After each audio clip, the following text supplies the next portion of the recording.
안녕하세요. 넷지마스터입니다. 생활체육 탁구 입문자를 위한 탁구학개론. 이번 챕터 8에서는 탁구를 치면서 알아둬야 할 용어들과 생체 문화에 대해 알아보겠습니다. 우선 탁구 규칙 및 기술과 관련된 주요 용어들을 말씀드린 뒤 우리나라 생체 탁구에만 있는 부스 및 핸디 문화에 대해 말씀드리겠습니다. 세계탁구협회 ITTF 규정에 따르면 경기 규칙 관련 용어들은 도표와 같이 정의되어 있습니다. 우선 랠리란 공이 경기 중에 있는 상태를 말하는데, 포인트는 랠리의 결과가 득점이나 실점으로 끝난 것을 의미합니다. 탁구 경기에서 포인트인 경우는 다음과 같습니다. 첫째, 코트에 바운드된 공을 상대의 코트로 다시 돌려보내지 못하는 경우입니다. 즉, 공격 성공이든 수비 실패든 상식적으로 득점과 실점으로 여겨지는 대부분의 경우입니다. 둘째, 선수가 네트 어셈블리를 건드리거나 선수의 움직임이나 착용품에 의해 탁구대 표면이 이동되는 경우입니다. 랠리 중 몸으로 탁구대를 건드린다고 해서 무조건 실점은 아니며 탁구대가 이동되면 실점입니다. 셋째는 라켓을 잡고 있지 않은 손을 의미하는 프리핸드가 탁구대 표면을 건드렸을 경우입니다. 마지막으로는 서비스나 리시브에 실패하는 경우입니다. 서비스는 공을 띄운 순간부터 맞히지 못하거나 넘기지 못하면 바로 실점입니다. 반대로 서비스가 엣지를 맞고 성공해도 인플레이와 포인트로 인정됩니다. 하지만 서비스가 네트 어셈블리에 맞고 상대 코트로 넘어가는 렛인 경우는 무제한으로 허용됩니다. 여기서 말하는 렛은 포인트와 반대로 랠리의 결과가 득점으로 이어지지 않은 것, 혹은 랠리를 중단하는 것을 의미합니다. 탁구 경기에서 렛인 경우는 방금 말씀드린 대로 서비스할 때 공이 네트 어셈블리를 건드리고 상대 코트로 넘어간 경우, 리시버가 준비되지 않은 상태에서 서비스가 이루어진 경우, 경기가 심판이나 동적인 주변 환경에 의해 정지 혹은 방해받은 경우입니다. 공이 네트 어셈블리를 건드리는 경우 넷이라고 표현하는 분들이 많은데, 넷은 공식 용어는 아닙니다. 포인트인 경우와 렛인 경우에 이어 탁구 점수 체계에 대해 말씀드리겠습니다. 공식적으로 탁구 경기를 매치라고 부르며, 매치는 게임으로 구성됩니다. 흔히 매치를 게임을 세트라고 부르나 공식 용어는 아닙니다. 탁구 경기를 뜻하는 매치는 11점제의 5전 3선승, 7전 4선승과 같은 홀수 게임의 X선승제로 이루어집니다. 일반적으로 생활체육 탁구에서는 5전 3선승제로 매치가 이루어집니다. 게임마다 서비스 순서를 변경하여 2번씩 하며 11점을 먼저 도달한 사람이 승리하고, 10대 10 주스인 상황과 그 이후 동점에서는 2점을 먼저 획득해야 이깁니다.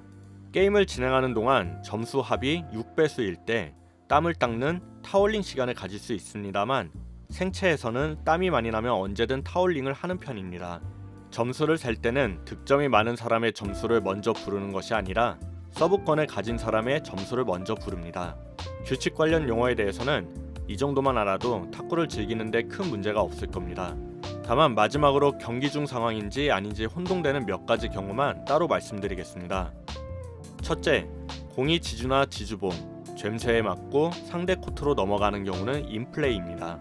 탁구대는 탁구대 본체 외에도 네트 어셈블리를 포함하고 있다는 규정에 따라 네트 어셈블리를 구성하는 지주, 지주봉, 젬쇠도 네트와 마찬가지로 인플레이입니다. 둘째, 공이 네트 어셈블리를 넘지 않고 테이블 옆으로 들어가는 경우도 인플레이입니다. 셋째, 공이 라켓에 맞지 않고 라켓을 잡고 있는 손에 맞은 경우나 고의성 없이 2번 맞춰 공을 넘기는 경우도 인플레이입니다. 일반적으로 손목 아래는 라켓과 동일하게 취급되며 2010년 규정이 변경되어 고의성 없이 한 번의 스윙에서 따닥 하는 느낌으로 2번 맞은 것은 인플레이로 인정해줍니다. 넷째, 후퇴회전이 걸린 공이 상대 코트에 바운드된 후 상대가 손을 못 대고 내 코트로 넘어오면 득점입니다. 마지막으로 탁구대 옆에서 친 공이 탁구대 측면에 맞았을 때 엣지인지 사이드인지 헷갈리는 경우입니다. 엣지인 경우 득점이지만 탁구대 사이드는 실점인데, 보통 공이 위로 튀면 엣지, 아래로 떨어지면 사이드로 판단합니다. 기술 관련해서는 게임의 시작인 서비스를 먼저 다루겠습니다. 서비스는 1구 공격이라는 말이 있을 정도로 서비스만으로 득점이 가능하기 때문에 탁구에서 가장 중요한 기술인 동시에 논쟁이 많이 발생하는 기술입니다. 경기가 불합리한 서비스만으로 끝나 단조로워지는 것을 방지하고자 도표와 같이 오랜 세월을 거쳐 여러 서비스 규정이 추가되어 왔습니다. 이러한 서비스 관련 규정을 준수하는 서비스를 포괄하여 보통 오픈 서비스, 오픈 서브라고 합니다. 제가 탁구를 처음 입문했던 2000년대 중반에는 오픈핸드 서비스 규정이 신설된 지 얼마 안 돼서인지 오서모라는 모임도 있을 정도로 주먹 서브나 가리는 서브를 하는 사람들이 많았으나 세월이 지난 지금은 대부분의 동호인들이 오픈 서비스 규정을 잘 지키는 편입니다. 현재 세계탁구협회 ITTF의 공식 서비스 규정을 정리하여 말씀드리면 도표와 같습니다. 한 줄로 요약하자면 서브 시 어떠한 방식으로든 공을 가리면 안 되며 탁구대 밖에서 손바닥 위에 공을 올리고 잠시 정지 시간을 가진 뒤 16cm 이상 수직에 가깝게 토스 후 떨어지는 공을 타구해야 합니다. 서비스 규정은 탁구 경기에서 가장 민감한 부분이기 때문에 잠시 일시 정지를 하시고 자세히 읽어보시길 바랍니다.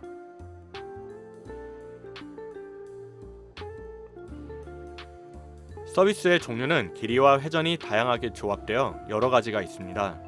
서비스의 종류를 크게 구분해보자면 도표와 같습니다. 서비스의 움직임과 회전 방향을 보시도록 10초간 도표를 띄워두겠습니다.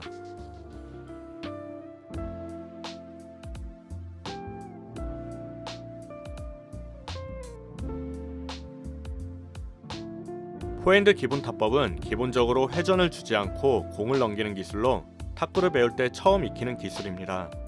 포핸드 기본 스윙과 무게중심을 사용하는 방법을 익히고 올바른 타점을 이해할 수 있어서 스매시와 탑스핀의 근간이 되는 매우 중요한 기본기입니다. 보통 우리나라에서는 포핸드 롱이나 일본식 발음에서 온 화라고 부르는데 세계탁구협회 공식 용어는 포핸드 드라이브입니다. 잠시 후 말씀드리겠지만 우리가 보통 알고 있는 드라이브의 공식 용어는 탑스핀입니다. 워낙 포핸드 롱, 화라는 용어가 생활체육에 깊이 박혀 있어서 공식 용어인 포핸드 드라이브가 포핸드 롱, 화를 대체할 수 있을지는 잘 모르겠습니다. 탁구장에서 다른 분들이 화 치자고 하면 이 기술로 몸을 풀자는 의미로 받아들이시면 됩니다. 백핸드 기본 타법은 생체 탁구에서는 쇼트라고 불리고 있으나 이 또한 공식 용어는 백핸드 드라이브입니다. 보통 포핸드 기본 타법을 배운 뒤 배우는 기술로 백핸드 기본 스윙과 무게중심을 사용하는 방법 등을 익힐 수 있습니다. 스매시는 회전보다는 스피드와 박자에 중점을 두어 공을 강하게 때리는 기술을 말합니다. 라켓면으로 때리는 만큼 강력하지만 안정성은 떨어지는 기술로 매우 어려운 기술입니다. 기본 타법을 배우면서 무게중심을 사용하는 방법을 확실히 익혀야 기술 수준이 높아집니다. 드라이브는 위력은 물론 안정성이 높으며 현대 탁구에서 가장 많이 사용되는 기술로 탁구의 꽃이라 불립니다. 보통 드라이브라고 불리나 공식 용어는 탑스핀입니다.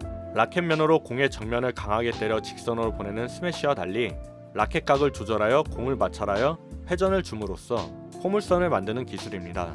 탑스핀 기술의 종류는 크게 탑스핀, 카운터 탑스핀, 루프로 나뉩니다. 탑스핀은 흔히 드라이브라 불리며 무회전공, 전진회전이 걸린 공을 마찰하고 타구하여 속도가 빠른 회전 공격 기술이며 카운터 탑스핀은 맞드라이브 또는 카운터 드라이브로 불리는 기술로 상대의 탑스핀을 탑스핀으로 맞받아치는 기술을 말합니다. 루프는 루프 드라이브로 불리는 기술로 상대가 보낸 하회전 공을 강한 마찰로 위쪽으로 끌어올려 회전력을 극대화한 기술입니다. 푸시는 상대가 보낸 회전 방향대로 공을 앞으로 밀어내는 기술을 의미합니다. 보통 상대가 하회전으로 보낸 공을 푸시하는 기술이 커트라 불리고 있으나 공식 용어는 푸시가 맞습니다. 보통 상대가 보낸 짧은 하회전 서브를 리시브할 때 쓰이며 하이부스에서는 리시브 후에도 서버가 푸시를 하면 계속 푸시 랠리가 이어지곤 해서 매우 중요한 기술입니다. 탁구장에서 연습하면서 상대방이 커트하자고 하면 푸시로 이해하시면 됩니다. 촉은 상대의 탑스핀이나 스매시를 탁구대에서 물러나서 후퇴회전으로 보내는 기술입니다. 주세호 국가대표 감독님과 같은 수비 주전형이 주로 사용하는 수비 기술로 보통 롱커트, 커트라고 불립니다. 드롭샷은 흔히 스톱으로 불리는 기술로 상대가 보낸 공을 네트 가까이에 짧게 놓는 것을 말합니다. 보통 리시브할 때 선제 공격을 맞지 않기 위해 주로 사용되며 잠시 후 말씀드릴 로빙 기술을 상대가 있을 때도 사용됩니다. 플릭은 주로 리시브 때 사용되는 기술로 짧고 낮게 온 공을 전환과 손목을 이용하여 가볍게 치는 기술을 말합니다. 치키타도 주로 리시브할 때 사용되며 짧고 낮은 하회 전개 서브를 백핸드 탑스핀과 플릭을 혼재하여 넘기는 데 사용됩니다. 기술 이름이 바나나 회사 이름이 된 이유는 치키타를 사용하면 횡회전도 많이 걸려 공의 궤적이 바나나처럼 휘어지기 때문입니다. 치키타 기술은 쉐이크 백핸드 기술의 정점에 있는 기술로 프로 수준에서 백핸드가 약한 일본식 배놀더의 자취를 감추게 만든 원인 중 하나입니다. 점차 치키타라는 회사명보다는 바나나 플릭이라는 명칭이 더 많이 쓰이고 있습니다. 블록은 상대의 강한 스매시나 강한 탑스핀을 전진해서 방어하는 수비적 기술입니다. 로빙도 상대의 공격을 방어하는 수비적 기술이나 블록과 달리 중후진에서 공을 높이 올리는 기술입니다. 이상 탁구 기술 용어에 대한 설명을 마치며 마지막으로 생체 탁구인이라면 누구나 갖게 될 탁구 부스에 대해서 말씀드리겠습니다. 탁구 부스는 선수 경력, 대회 입상 내역이나 상대적인 실력을 바탕으로 결정되며 바둑의 단급 제도나 당구의 다마수와 비슷한 개념으로 생각하시면 됩니다. 현재 생활체육 탁구 부스 제도의 체계는 도표와 같습니다. 남자와 여자를 통합 비교하기 위해 13부까지 표기해 두었으나 실제 공식적인 전국 통합 부스는 6부가 최하 부스입니다.